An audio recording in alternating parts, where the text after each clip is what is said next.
জাতিসংঘে ফিলিস্তিনি রাষ্ট্রের পক্ষে সমর্থন জানাতে সোমবার নিউ ইয়র্কে ১ ডজন বিশ্বনেতা একত্রিত হন। গাজা যুদ্ধের প্রায় ২ বছর পর এটি একটি উল্লেখযোগ্য কূটনৈতিক পদক্ষেপ, যা ইসরায়েল এবং তার ঘনিষ্ঠ মিত্র মার্কিন যুক্তরাষ্ট্রের তীব্র প্রতিরোধের মুখোমুখি হয়েছে।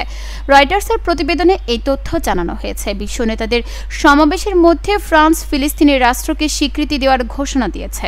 সৌদি আরবের সঙ্গে যৌথ বৈঠকে এই ঘোষণা দেন ফ্রান্সের প্রেসিডেন্ট ইমানুয়েল ম্যাক্রো। তিনি বলেন, আমাদের অবশ্যই শান্তির পথ প্রশস্ত করতে হবে এবং ক্ষমতার মধ্যে সবকিছু করতে হবে যাতে ইসরায়েল ও ফিলিস্তিন শান্তি ও নিরাপত্তার সঙ্গে পাশাপাশি বসবাস করতে পারে।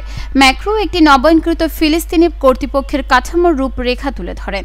এর অধীনে ফ্রান্স সংস্কার, যুদ্ধবিরতি এবং হামাসের হাতে থাকা বন্দীদের মুক্তির মতো বিষয়গুলো নিয়ে কাজ করার জন্য একটি দূতাবাস খুলবে।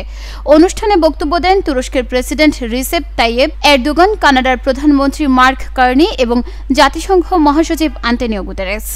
এছাড়া স্পেনের প্রধানমন্ত্রী পেদ্রো সানচেজও জানান, সাম্প্রতিক স্বীকৃতির পদক্ষেপগুলো অত্যন্ত গুরুত্বপূর্ণ, আর বামপন্থী সরকার ২০২৪ সালে ফিলিস্তিনি রাষ্ট্রকে স্বীকৃতি দিয়েছে। নিউজ ডেস্ক, চট্টগ্রাম সময়।